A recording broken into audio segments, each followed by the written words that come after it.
versus Hero. And with a 1-0 lead in the series to the bottom left of Yonsu, we have Stork spawning here in the red. Good game one, identify a time where he could go for the aggression, and he went for it. The Samsung Galaxy player facing the CJ Entus Protoss to the top right on Yonsu. In blue, it is Hero. Hero. I feel most people favoring him in the series, but he's already down.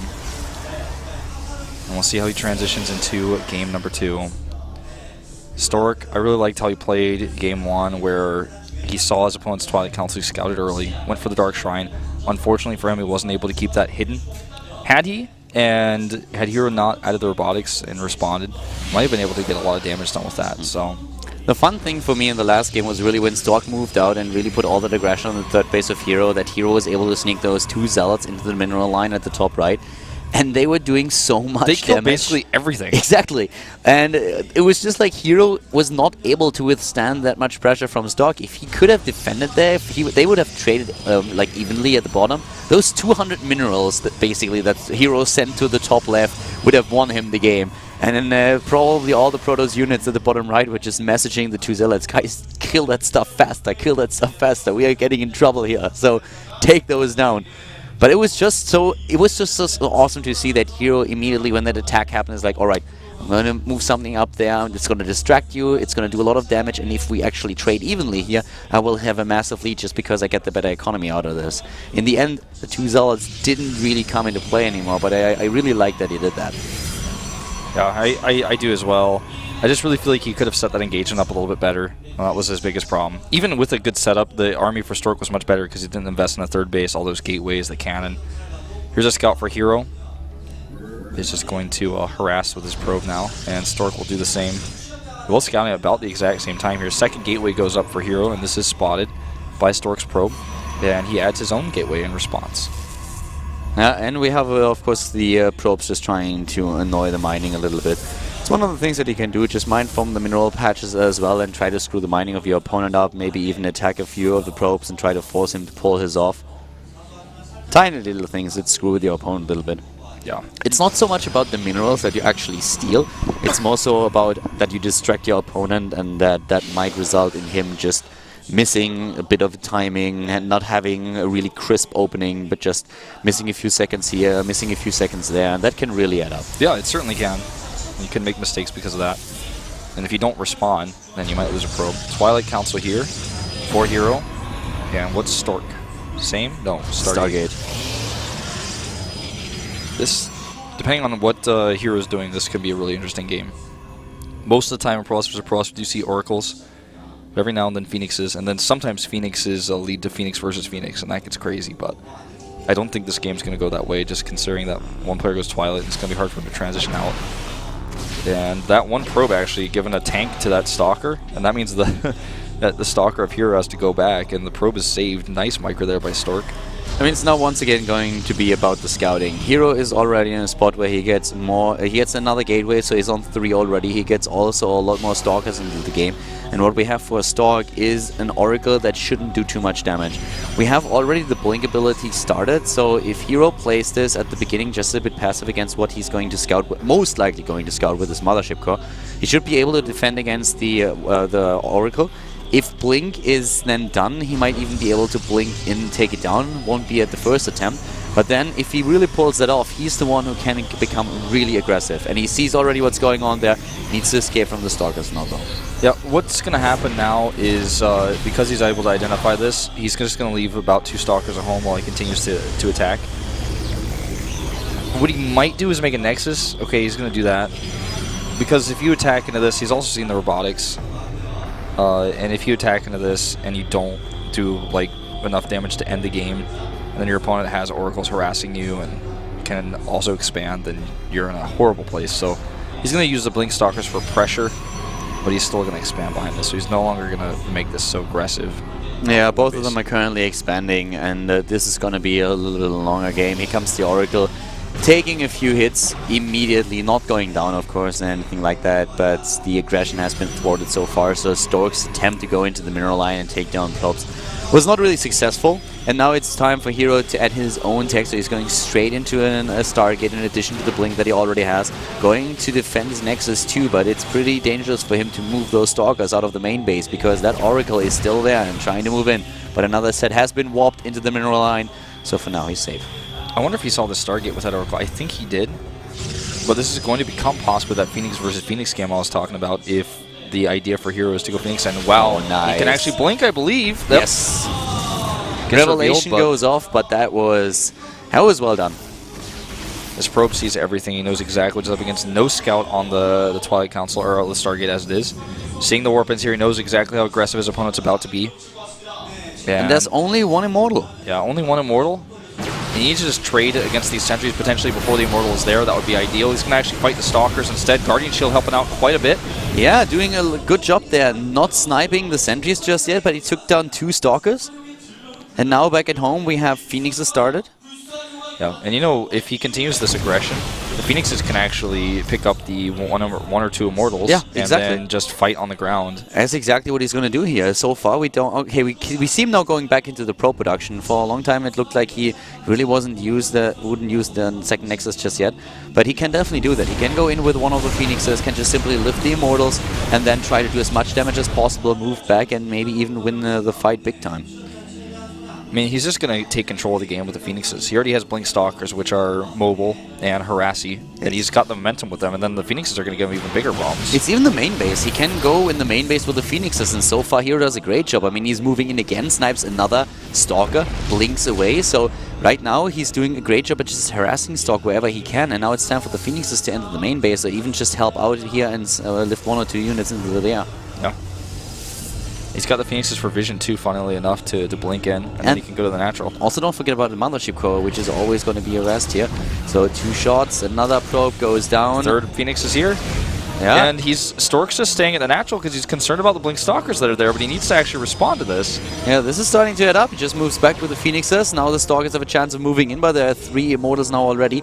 And that's, of course, the scary part, the Immortal count that we see for Stork. Yeah. Another Oracle being made this time, of course, for Hero, so he's gonna also put. I mean, he's basically got the trifecta of PvP harass. He's got Oracles, Blink Stalkers, and Phoenixes. He's being super annoying here. But he doesn't have robotics tech, which is going to start to cost him a little bit the longer the game goes. As Hero is not going into Phoenixes of his own, he's just confident to sit back at home without it. And without I think the Mothership Core might have used both of its overcharges, and that's really important to note if it has, because that's the best defense he's going to have right now. I think he used 1. Yeah, only 1, you're right, because he would have had it at the main base if he used both. And he can't really go to the main base easily, not comfortably against this many Phoenixes that could kill him if he's not in the right position. Talking about the main base, I mean, even more probes go down here, and in total there's an 8 Harvester lead and 9 Harvester lead already. Even more than that, thanks to the Oracle.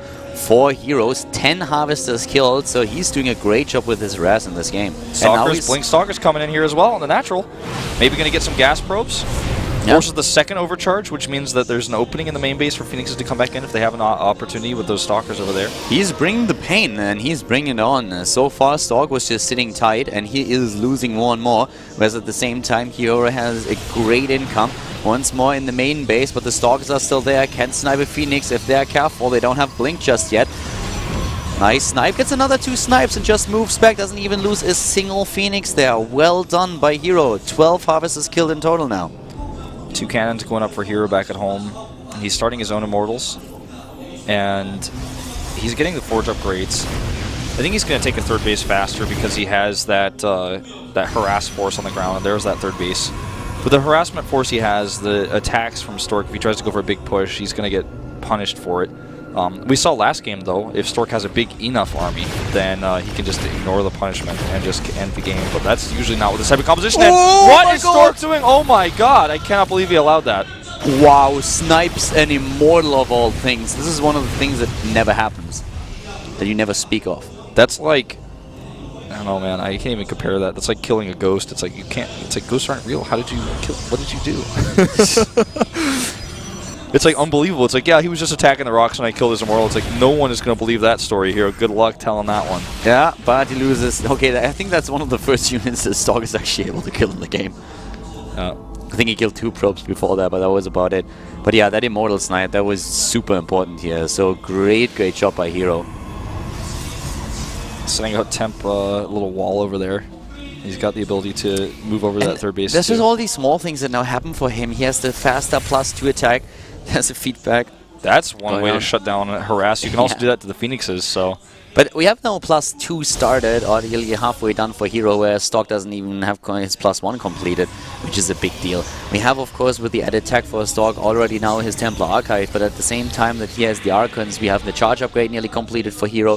Hero is going for his own, Archon, so he has the Templar Archive as well. We have the third base a little bit faster for Hero. So once again, Hero is just getting ahead of his opponent. Yeah. And this time they don't deviate in what kind of unit composition they use. He has way more Zealots. Well, actually that's not true, but he has a much faster charge upgrade. And if he wants to commit to this attack with Zealots, he's going to want to increase his Zealot count. He has in that Mothership core 1 High Templar ready to feed back the Mothership. He can just attack with a +2 if he can only boost that a little bit more. He will definitely be ahead of that. Yeah. Does he realize it? That's the question. He might be able to identify it with a hallucination. I think he does, actually. He saw earlier the +1 when it was done, so he must know that he is in a really good spot in regards to the upgrades. If he waits for the +2 and attacks, there's a really good shot of taking the next fight. Yep. Can he get the feedback on the Mothership? That's really important as well. He's moving in already. He doesn't really care about the +2 attack upgrade. Feedback is going down, is waiting a little bit longer. Keep that +2 attack upgrade in mind, because that is going to hit very, very soon. Yep, the Mothership core does get its overcharge off, but here we go. Archons at the front doing so much damage to those Zealots. Picking up on the Immortals. Exactly what we were talking about earlier. The Immortals completely shut down at least 2 of them. The rest of the army goes ham, and Hero takes a huge lead in army supply. The +2 attack upgrade should also hit in just a second or 2. That will help him in the fight as well. The Immortals at the back doing so much damage for Hero, and he just continues to neutralize the Immortals of his opponent. And here come the rest of the Zealots, and the Immortals in the air again, not able to fight, not able to shoot.